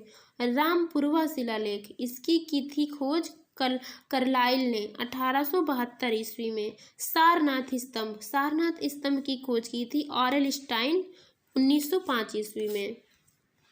अगला पॉइंट है हमारा, अशोक ने बौद्ध होने के बाद भी हिंदू धर्म में आस्था नहीं छोड़ी। इसका प्रमाण हमें कहाँ से मिलता है? हमें कहाँ से पता चलता है कि अशोक ने बौद्ध धर्म अपनाने के बाद भी हिंदू धर्म में आस्था रखना नहीं छोड़ा? तो यह हमें पता चलता है देवनाम्पीय प्रियदर्शी, देवों का प्यारा उपनाम से। प्राक अशोक ब्राह्मी लिपि का पता किस स्थान से चला है? प्राक अशोक ब्राह्मी लिपि का पता चला है श्रीलंका स्थित अनुराधापुर से। सारनाथ स्तंभ का निर्माण किसने करवाया था? तो सारनाथ स्तंभ का निर्माण करवाया था अशोक ने। भारतीय उपमहाद्वीप का प्रथम शासक कौन सा था जिसने अपने अभिलेखों के माध्यम से शासनादेश जारी किए थे? तो ये अशोक थे। वह कौन सा स्तंभ है जिसमें अशोक ने स्वयं को मगध का सम्राट बताया है? तो जिसमें अशोक ने स्वयं को मगध का सम्राट बताया है वह है भाब्रू स्तंभ, राजस्थान। ये भी इम्पोर्टेंट है। ब्राह्मी लिपि में लिखे अशोक के शिलालेखों को सर्वप्रथम जेम्स प्रिंसप ने पढ़ने में सफलता प्राप्त की थी। ये भी पूछा जाता है कि अशोक के शिलालेखों को सर्वप्रथम किसने पढ़ा था? तो सर्वप्रथम पढ़ा था जेम्स प्रिंसप ने। अगला पॉइंट है अशोक के स्तंभ। अशोक के किस अभिलेख से धम्म महापात्रों की नियुक्ति की सूचना मिलती है? तो 5वें वृहद शिलालेख से धम्म के महापात्रों की नियुक्ति की सूचना मिलती है। गुर्जरा लघु शिलालेख कहाँ स्थित है? गुर्जरा लघु शिलालेख मध्य प्रदेश के दतिया जिले में स्थित है। मौर्य काल में भूमि कर, जो कि राज्य की आय का मुख्य स्रोत था, किस अधिकारी द्वारा एकत्रित किया जाता था? वह एकत्रित किया जाता था शीताध्यक्ष के द्वारा। अगला पॉइंट है मध्य प्रदेश स्थित सांची के स्तूप का निर्माण किस मौर्य शासक ने करवाया था? तो जो सांची का स्तूप है मध्य प्रदेश में, उसका निर्माण किया था अशोक ने। मौर्य राजवंश के शासकों के सुदूर देशों से जैसे सीरिया एवं मिस्र के साथ राजकीय संबंध थे। उत्तराखंड में सम्राट अशोक के शिलालेखों की एक प्रति किस स्थान से प्राप्त हुई है? तो उत्तराखंड में हमें प्राप्त हुई है कालसी स्थान से। प्रसिद्ध यूनानी राजदूत मेगस्थनीज भारत में किसके दरबार में आया था? तो जो ये यूनानी राजदूत मेगस्थनीज था, ये आया था चंद्रगुप्त मौर्य के दरबार में। अगला पॉइंट है गुप्तचर व्यवस्था। गुप्तचर व्यवस्था का प्रथम विस्तृत वर्णन किस ग्रंथ में मिलता है? तो गुप्तचर व्यवस्था का प्रथम विस्तृत वर्णन अर्थशास्त्र से मिलता है। मौर्य काल की पुस्तक किस पुस्तक में जहाज निर्माण व नाविक गतिविधियों का वर्णन है? तो मौर्य काल की जो इंडिका है, मेगस्थनीज की इंडिका, इससे हमें पता चलता है जहाज निर्माण व नाविक गतिविधियों के बारे में। चंद्रगुप्त अपने अंतिम समय में किस धर्म के अनुयायी हो गए थे? चंद्रगुप्त जैन धर्म के अनुयायी हो गए थे अपने अंतिम समय में। अगला पॉइंट है कौन सा स्थान मौर्य काल में शिक्षा का सर्वाधिक प्रसिद्ध केंद्र था? तो ये था तक्षशिला। गांवों के शासन को स्वायत्त शासी पंचायतों के माध्यम से संचालित करने की व्यवस्था का सूत्रपात किस वंश में किया गया? तो यह किया गया मौर्यों द्वारा। अगला जो पॉइंट है, मेगस्थनीज ने अपनी पुस्तक इंडिका में भारतीय समाज को 7 श्रेणियों में विभाजित किया था। अशोक का समकालीन तुर्मय का राजा था। अशोक का समकालीन तुर्मय जो है वह मिस्र का राजा था। अगला पॉइंट है हमारा चंद्रगुप्त मौर्य और अशोक दोनों का एक साथ उल्लेख किसके अभिलेख में किया गया है? तो चंद्रगुप्त मौर्य और अशोक दोनों का उल्लेख किया गया है महाक्षत्रप रुद्र दामन का अभिलेख जो जूनागढ़ में है, जूनागढ़ अभिलेख। भाग एवं बलि किसके प्रमुख स्रोत थे? भाग एवं बलि राजस्व के प्रमुख स्रोत थे। गिरनार क्षेत्र में एक झील का निर्माण किस शासक ने करवाया था? गिरनार क्षेत्र में जो झील है उसका निर्माण करवाया था चंद्रगुप्त मौर्य ने। अगला पॉइंट है प्राचीन भारत के किस ग्रंथ में पति द्वारा परित्यक्त पत्नी के लिए विवाह विच्छेद की अनुमति दी गई है? तो यह दी गई है अर्थशास्त्र में। कलिंग युद्ध की विजय तथा क्षत्रियों का वर्णन अशोक के किस शिलालेख में है? यह मिलता है 13वें शिलालेख में। अशोक के अभिलेखों से किस दक्षिणी राज्य के अतिरिक्त सभी दक्षिणी राज्यों का उल्लेख प्राप्त होता है?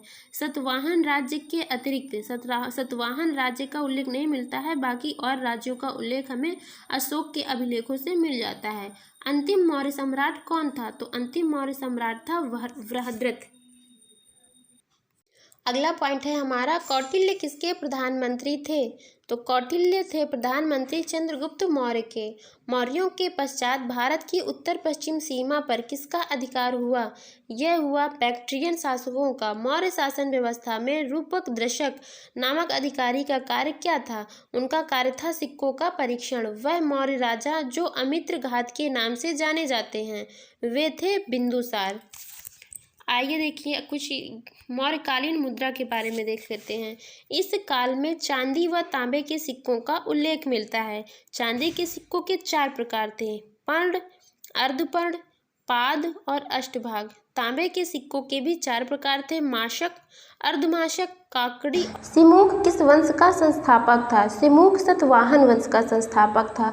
आंध्र के सतवाहन राजाओं की सबसे लंबी सूची किस पुराण में मिलती है? तो आंध्र के सतवाहन राजाओं की सबसे लंबी सूची हमें मत्स्य पुराण में मिलती है। सतवाहनों की राजधानी कहाँ स्थित थी? सतवाहनों की राजधानी अमरावती में स्थित थी। सतवाहन काल का सर्वश्रेष्ठ शासक कौन था? तो वे थे गौतमीपुत्र सतकर्णी। आगे देखते हैं, गौतमीपुत्र जो सतकर्णी थे, उन्होंने वेणकटक स्वामी की उपाधि धारण की तथा वेणकटक नामक नगर की स्थापना की। इसे वेदों का आश्रय भी कहा गया। अगला पॉइंट है हमारा, कुषाण शासक कनिष्क का राज्याभिषेक कब हुआ था? तो जो कुषाण शासक कनिष्क थे, इनका राज्याभिषेक हुआ था 78 ईस्वी में, जिसे शक संवत, जब 78 ईस्वी से ही शक संवत प्रारंभ होता है। अगला पॉइंट है हमारा, उत्तर तथा उत्तरी पश्चिमी भारत में सर्वाधिक संख्या में तांबे के सिक्कों को किसने जारी किया था? तो ये किया था कुषाणों ने। अगला पॉइंट है हमारा, विक्रम एवं शक संवत में कितने वर्षों का अंतर होता है? तो विक्रम एवं शक संवत में 135 वर्ष का अंतर होता है। विक्रम जानने के लिए हमें ईस्वी से 57 घटाना पड़ता है, और अगर शक संवत निकालना है तो हमें ईस्वी में 78 जोड़ना पड़ता है। आइए देखते हैं अपना अगला पॉइंट, मौर्यों के बाद दक्षिण भारत में सबसे प्रभावशाली राज्य कौन था? मौर्यों के बाद दक्षिण भारत में सबसे प्रभावशाली राज्य था सतवाहन वंश। शुंग वंश के बाद किस वंश ने भारत पर राज्य किया था? शुंग वंश के बाद कण्व वंश ने राज्य किया था। कनिष्क को किस चीनी जनरल ने पराजित किया था? तो कनिष्क को पांचाल ने पराजित किया था। अगला पॉइंट है हमारा, शुंग वंश के बाद किस वंश ने भारत पर राज किया? शुंग वंश के बाद कण्व वंश ने भारत पर राज्य किया। कनिष्क को किस चीनी जनरल ने पराजित किया था? कनिष्क को पांचाल ने पराजित किया था। किस वंश के साम्राज्य की सीमाएं भारत तक फैली हुई थी? तो कुषाण वंश की जो साम्राज्य की सीमाएं थी वे भारत के बाहर तक फैली हुई थी। अगला पॉइंट है हमारा, विक्रम संवत कब से प्रारंभ हुआ? तो विक्रम संवत प्रारंभ हुआ 97 ईसा पूर्व से। अभी मैंने बताया ना, 1 ईसा पूर्व के पहले 57, मतलब ईस्वी से 57 घटा देंगे तो ईसा पूर्व विक्रम संवत निकल आता है। कलिंग नरेश खारवेल किस वंश से संबंधित थे? ये संबंधित थे चेदी वंश से। प्रथम ईरानी शासक कौन था? तो प्रथम ईरानी शासक था डेरियस प्रथम। अफगानिस्तान में स्थित बामियान किस लिए प्रसिद्ध था? अफगानिस्तान में स्थित बामियान प्रसिद्ध था बुद्ध की विशाल प्रतिमा के लिए। किसके सिक्कों पर मातृ देवी उमा का नाम मिलता है? तो कुषाण शासकों के सिक्कों पर मातृ देवी उमा का नाम मिलता है। अगला पॉइंट है हमारा, चतुर्भुजी विष्णु के सिक्के किसने चलाए थे? तो चतुर्भुजी विष्णु के सिक्के चलाए थे हुविष्क ने। बुद्ध का अंकन किसके सिक्कों पर हुआ है? बुद्ध का अंकन हुआ है कनिष्क के सिक्कों पर। और यौधेय सिक्कों पर किस देवता का चित्रांकन है? तो उसमें कार्तिकेय का चित्रांकन है। यहाँ पे हमें क्या पता चला कि कार्तिकेय कार्तिकेय जो है इनका चित्रांकन है यौधेय के सिक्कों पर। कनिष्क ने चलाए थे बुद्ध का अंकन, मतलब जो गौतम बुद्ध है उनके अंकन के सिक्के चलाए थे कनिष्क ने। और चतुर्भुजी विष्णु हैं उनके सिक्के चलाए थे हुविष्क ने। और मातृ देवी उमा के सिक्के चलाए थे कुषाण वंश शासक ने। अगला पॉइंट है भारतीय और यूनानी कला शैली के सम्मिश्रण को गांधार शैली के नाम से जाना जाता है। आइए देखते हैं अगला पॉइंट। प्राचीन भारत में सर्वप्रथम सोने के सिक्के किसने जारी किए? तो प्राचीन भारत में सर्वप्रथम सोने के सिक्के जारी किए थे कुषाणों ने। कनिष्क का राज्य वैद्य कौन था? कनिष्क का राज्य वैद्य था चरक। कनिष्क किस संप्रदाय से संबंधित था? कनिष्क संबंधित था महायान बौद्ध संप्रदाय से। अगला पॉइंट है हमारा, किस राजवंश ने हत्या करके सत्ता हथियाई और जिसका अंत भी हत्या के द्वारा ही हुआ? तो यह था शुंग वंश। भारत के यूनानी शासकों ने किसकी स्मृति भारतीय साहित्यिक ग्रंथों में सर्वाधिक की है? वो थे मिनांडर। प्रथम शासक कौन था? तो गुप्त राजवंश का प्रथम शासक था श्रीगुप्त। नगरों का क्रमिक पतन किस एक काल की महत्वपूर्ण विशेषता थी? नगरों का क्रमिक पतन गुप्त काल की महत्वपूर्ण विशेषता थी। प्राचीन भारत में किस वंश का शासनकाल स्वर्ण युग कहा जाता है? तो प्राचीन भारत में गुप्त वंश को स्वर्ण युग कहा जाता है। गुप्त वंश ने किस अवधि तक शासन किया था? 275 से लेकर 550 ईस्वी तक गुप्त वंश ने शासन किया था। भारत का नेपोलियन कहा जाता है? तो भारत का नेपोलियन कहा जाता है समुद्रगुप्त को। आइए बढ़ते हैं अपने अगले पॉइंट की तरफ। समुद्रगुप्त प्रथम गुप्त शासक था जिसने परम भागवत की उपाधि धारण की थी। इसके बाद गुप्त शासक चंद्रगुप्त द्वितीय जो हुए उन्होंने परम भागवत की उपाधि धारण की। तो समुद्रगुप्त ने परम भागवत की उपाधि धारण की, उसके बाद चंद्रगुप्त द्वितीय ने परम भागवत की उपाधि धारण की। अगला पॉइंट है हमारा, गुप्त संवत की स्थापना किस शासक ने की थी? तो गुप्त संवत की स्थापना की थी चंद्रगुप्त प्रथम ने। अगला पॉइंट है, किस गुप्त राजा का एक अन्य नाम देवगुप्त मिलता था? तो देवगुप्त किसका नाम था? चंद्रगुप्त द्वितीय का। जो चंद्रगुप्त द्वितीय थे इनको देवगुप्त भी कहा जाता है। गुप्त काल में उत्तर भारतीय व्यापार किस पत्तन से संचालित होता था? यह होता था ताम्रलिप्ति। इलाहाबाद स्तंभ अभिलेख से समुद्रगुप्त के शासनकाल तथा सैन्य अभियान के विषयों में जानकारी हमें मिलती है। आइए देखते हैं अपना अगला पॉइंट।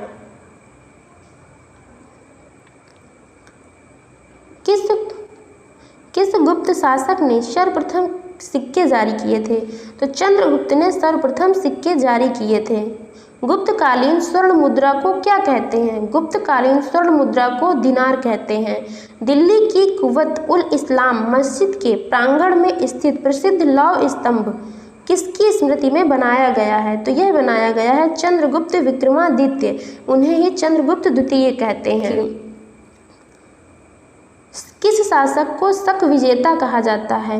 तो चंद्रगुप्त द्वितीय को शक विजेता कहा जाता है। अगला पॉइंट है हमारा, किस शासक ने 4 अश्वमेध यज्ञ किए थे?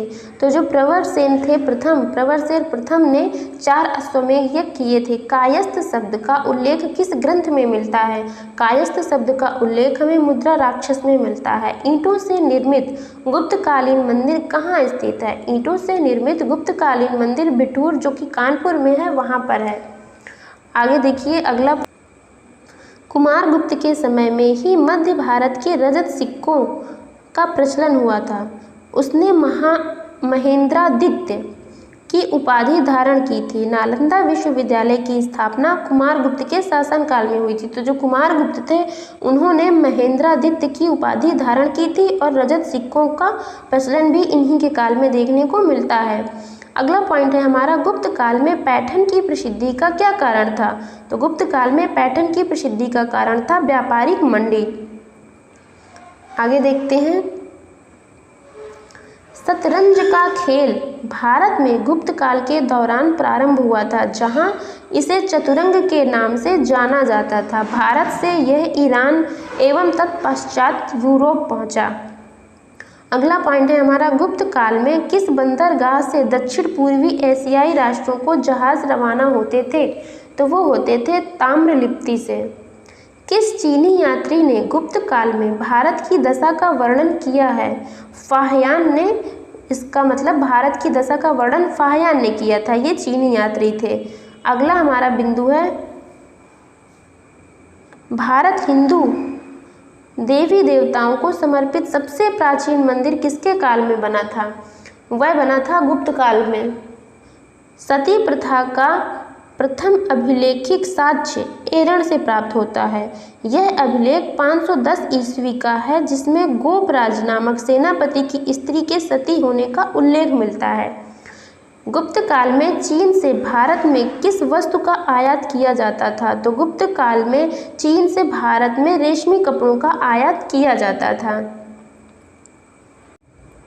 अगला पॉइंट है हमारा, गणराज्यों के अंत के लिए कौन उत्तरदायी था? तो गणराज्यों के अंत के लिए समुद्रगुप्त उत्तरदायी थे। गुप्त काल का प्रसिद्ध खगोल शास्त्री कौन था? तो गुप्त काल का प्रसिद्ध खगोल शास्त्री जो थे वो आर्यभट्ट थे। गुप्तकालीन चित्रकला का उत्कृष्टतम रूप मिलता है अजंता में। विशाख दत्त कृत नाटक देवी चंद्रगुप्तम में उल्लेख मिलता है कि चंद्रगुप्त द्वितीय ने अपने बड़े भाई रामगुप्त की हत्या की थी। आगे पॉइंट में हम देखते हैं, किसके स्वर्ण सिक्के में हीन धातु का प्रतिशत सर्वाधिक है? ये मतलब मिलावट का। तो यह था स्कंदगुप्त के शासक के, जो स्कंदगुप्त के चलाए हुए स्वर्ण सिक्के थे उनमें मिलावट का प्रतिशत अधिक दिखा। गुप्त काल में लिखित सांस्कृतिक नाटकों में स्त्रियों और शूद्रों के संवाद किस भाषा में थे? तो जो गुप्त काल में संस्कृत नाटक लिखे गए थे उनमें जो स्त्रियां और शूद्र संवाद करते थे, बोलते थे, उनकी भाषा होती थी प्राकृत। गुप्त वंश का अंतिम शासक कौन था? वे थे विष्णुगुप्त। चंद्रगुप्त द्वितीय ने विक्रमादित्य को किस कारण से शाकाहारी कहा? तो चंद्रगुप्त द्वितीय विक्रमादित्य को शाकाहारी कहा गया है शकों पर विजय के कारण। उन्होंने शकों पर विजय पाई थी, इसलिए उन्हें शाकाहारी कहा गया।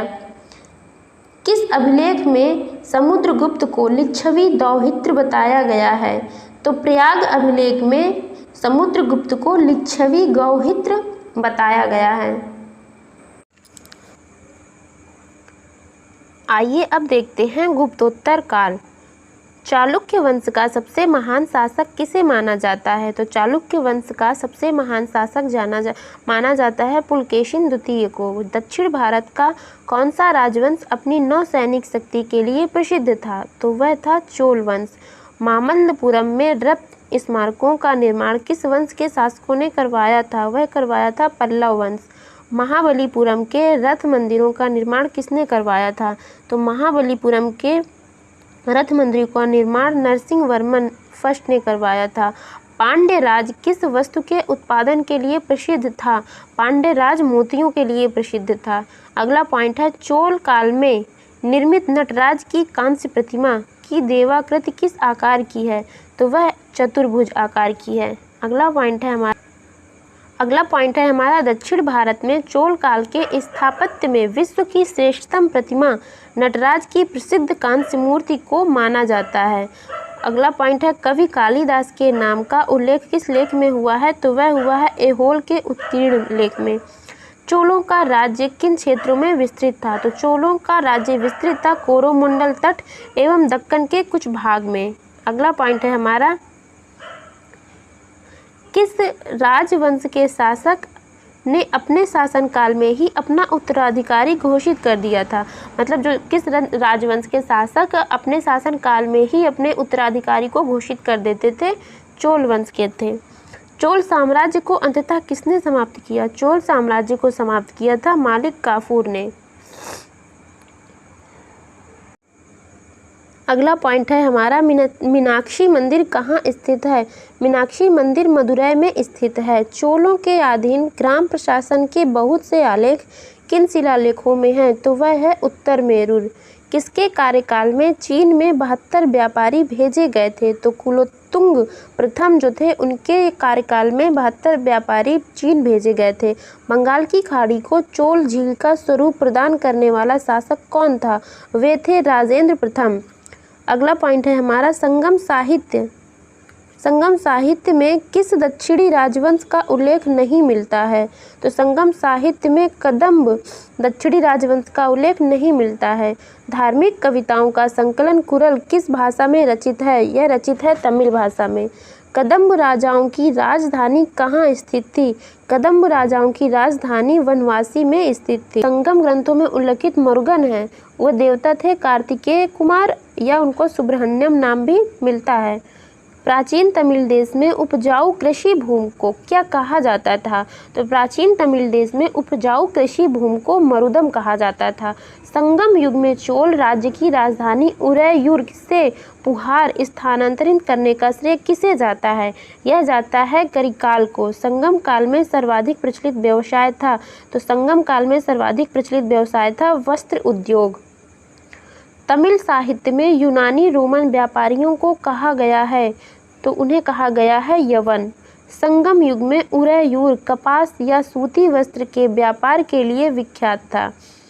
किस युग में, अगला पॉइंट है हमारा, किस संगम युगीन शासक द्वारा पत्नीपाल्य के रचयिता रुद्र कन्नार को 16 लाख स्वर्ण मुद्राएं प्रदान की गई थी? तो वे थे करिकाल। वह संगमकालीन तमिल साहित्य जिसमें भक्त प्रहलाद का वर्णन प्राप्त होता है, तो वह है परिपादल। किस पांड्य शासक ने समुद्र पूजा आरंभ करवाई थी? तो नेडियोन ने समुद्र पूजा आरंभ करवाई थी। अगला पॉइंट है हमारा, खजुराहो का मातंगेश्वर मंदिर किस देवता को समर्पित है? तो यह समर्पित है शिव को। 100 से अधिक बौद्ध गुफाएं कहाँ स्थित हैं? 100 से अधिक बौद्ध गुफाएं कन्हेरी महाराष्ट्र में स्थित हैं। पालीताना मंदिर किस नगर में अवस्थित है? यह अवस्थित है भावनगर में।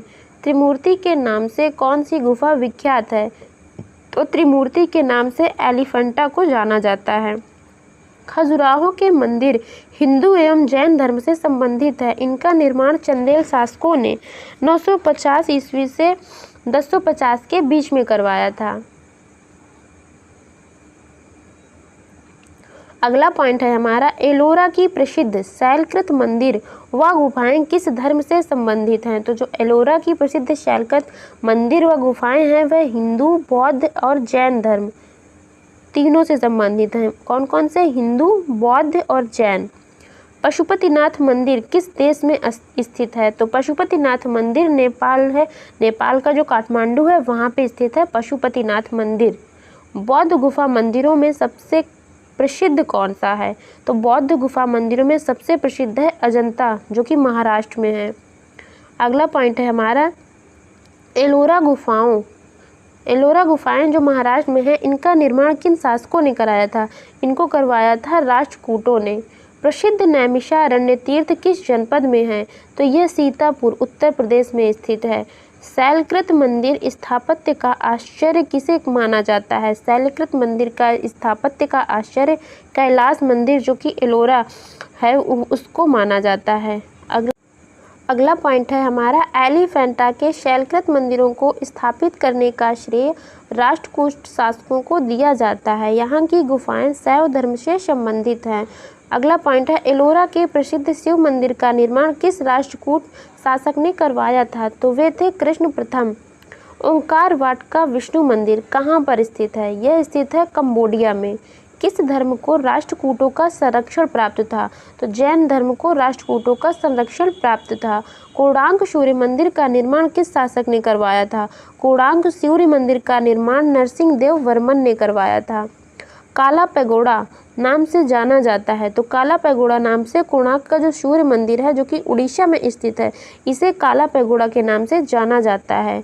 मेंडोरा का सूर्य मंदिर किस राज्य में स्थित है? मेंडोरा का सूर्य मंदिर गुजरात में स्थित है। जगन्नाथ मंदिर किस राज्य में स्थित है? तो जगन्नाथ मंदिर उड़ीसा में स्थित है। अगला पॉइंट है हमारा, मेरुतुंग द्वारा रचित प्रबंध चिंतामणि में किन शासकों का वर्णन है? तो यह गुजरात के शासकों का वर्णन है। आर्यभट्ट कौन थे? भारतीय गणितज्ञ एवं खगोल शास्त्री थे आर्यभट्ट। बंगाल के शासक रामपाल की जीवन कथा रामचरित के रचयिता कौन है? तो संध्याकर नंदी जो थे उन्होंने रामपाल की जीवन कथा को रामचरित नाम से लिखा था। अगला पॉइंट है, कल्हड़ द्वारा रचित राजतरंगिणी को किसने आगे बढ़ाया? तो जोन राज एवं श्रीवर ने आगे बढ़ाया। पंचतंत्र मूल रूप से किसके द्वारा लिखी गई थी? पंचतंत्र को लिखने वाले थे विष्णु शर्मा। अगला पॉइंट है हमारा, पंचतंत्र भारत की सर्वाधिक बार अनुवादित साहित्यिक पुस्तक मानी गई है। मूलतः संस्कृत में रचित इस पुस्तक का 15 भारतीय भाषा तथा 40 विदेशी भाषाओं में अनुवाद हुआ है। मुगल काल में इसका फारसी अनुवाद अनवारे सुहौली शीर्षक से किया गया था। अगला पॉइंट है, अष्टाध्यायी के रचयिता कौन है? तो अष्टाध्यायी के रचयिता हैं पाणिनि। चरक संहिता नामक पुस्तक किस विषय से संबंधित है? यह संबंधित है चिकित्सा से। पृथ्वीराज रासो के रचयिता हैं चंद्रबरदाई। 10 कुमार चरित के लेखक कौन हैं? वे हैं दंडी। गणित की पुस्तक लीलावती के लेखक हैं भास्कराचार्य। तो पृथ्वीराज रासो के चंद्रबरदाई, 10 कुमार चरित्र के दंडी, लीलावती के भास्कराचार्य, गीत गोविंद के रचयिता जयदेव। अगला पॉइंट है हमारा, तमिल रामायणम अथवा रामावतारम के लेखक कौन थे? तो तमिल रामायणम और रामावतारम के लेखक थे कंबन। श्रीलंका को पूर्ण स्वतंत्रता किस चोल राजा ने प्रदान की और सिंघल के राजकुमार के साथ अपनी पुत्री का विवाह कर दिया था? तो वे थे कुलोत्तुंग प्रथम। चोल दक्षिण भारत में उत्तम ग्राम प्रशासन के लिए जाने जाते थे। अगला पॉइंट है हमारा, दक्षिण भारत का प्रसिद्ध तक्कोलम का युद्ध किनके मध्य हुआ था? यह हुआ था चोल एवं राष्ट्रकूटों के मध्य। वह बंदरगाह जिसका उल्लेख पोडू के नाम से 2 पेरिलिप्स ऑफ द इरेथ्रियन सी के लेखक ने किया था, ये था अरिकामेडू। संगम साहित्य में वर्णित कन्नगी कौन है? तो संगम साहित्य में वर्णित कन्नगी तमिल महाकाव्य मणिमेखलाई की नायिका हैं। अगला पॉइंट है, चेर राजाओं में सबसे प्रसिद्ध सेनगुट्टवन था जो नेदुंजेरल का पुत्र था। इसके काल में विशेष घटना पत्तिनी पूजा या कणगी पूजा प्रारंभ हुई थी, जिसमें आदर्श और पवित्र पत्नी की मूर्ति की पूजा की जाती थी। संगम युग का कौन सा ग्रंथ बौद्ध धर्म से संबंधित था? तो संगम युग का जो मणिमेखलाई है यह बौद्ध धर्म से संबंधित था। दक्षिण भारत के किस वंश के राजा 26 ईसा पूर्व में रोम में एक राजदूत भेजे थे? वो थे पांड्य। अगला पॉइंट है, तोलकाप्पियम ग्रंथ किससे संबंधित है? तो यह संबंधित है तमिल व्याकरण और काव्य से। आइए देखते हैं गुप्त काल की कुछ महत्वपूर्ण रचनाएं। पहले कवि हैं कालिदास। इनकी रचना है मालविकाग्निमित्रम, अभिज्ञान शाकुंतलम, मेघदूतम, ऋतुसंहारम, कुमार संभवम, रघुवंशम और विक्रमोर्वशीयम। अगले हैं विशाखदत्त। विशाखदत्त ने लिखा था देवी चंद्रगुप्तम और मुद्रा राक्षस। दंडी की रचना है 10 कुमार चरित, काव्य दर्शन। काव्य दर्शन नहीं है, यह काव्य दर्श है, इसमें ना नहीं लगा हुआ है। 10 कुमार चरित और काव्य दर्श। सिद्धसेन की रचना है न्यायावतार। अगला है हमारा, अगले कवि हैं भास। भास ने रचना की थी स्वप्नवासवदत्तम, चारुदत्तम। विष्णु शर्मा पंचतंत्र। चरक ने चरक संहिता। आर्यभट्ट ने लिखा था ब्रह्म सिद्धांत। बुद्धघोष ने विशुद्धिमग्ग। असंग ने लिखा था योगाचार। भास ने लिखा था उर्भंगम। आगे और कवि ने भारवी हैं। भारवी ने लिखा था किरातार्जुनीयम। अमर सिंह ने अमरकोश। वत्स भट्टी ने रावण वध। चंद्र गोमिन ने चंद्र व्याकरण। वराह मिहिर ने वृहत संहिता पंच सिद्धांतिका। आर्यभट्ट ने लिखा था आर्यभट्टियम। शूद्रक ने लिखा था मृच्छकटिकम। आगे देखते हैं, अगला पॉइंट है हमारा मनुस्मृति मुख्यतः किससे संबंधित है? यह संबंधित है समाज व्यवस्था से। भारत का प्रथम विधि निर्माता माना जाता है मनु को। मिलिंद पन्नु रामक राजा मिलिंद तथा किस बौद्ध भिक्षु के मध्य संवाद के रूप में है? यह नागसेन और राजा मिलिंद के संवाद के रूप में है। कश्मीर में हिंदू राज्य का इतिहास पता चलता है कल्हड़ की राजतरंगिणी से। गाथा सप्तशती नामक मुक्तक काव्य की रचना की थी कवि हाल ने। तो दोस्तों आज की क्लास हमारी यहीं पे ख़त्म होती है। यहाँ से प्राचीन काल का जो भारत है, प्राचीन काल का इतिहास है, यहाँ से ख़त्म होता है। हम अपनी अगली वीडियो में पढ़ेंगे मध्यकालीन भारत। तो अगर आपको ये वीडियो अच्छा लगा हो तो इसे लाइक कर लीजिएगा।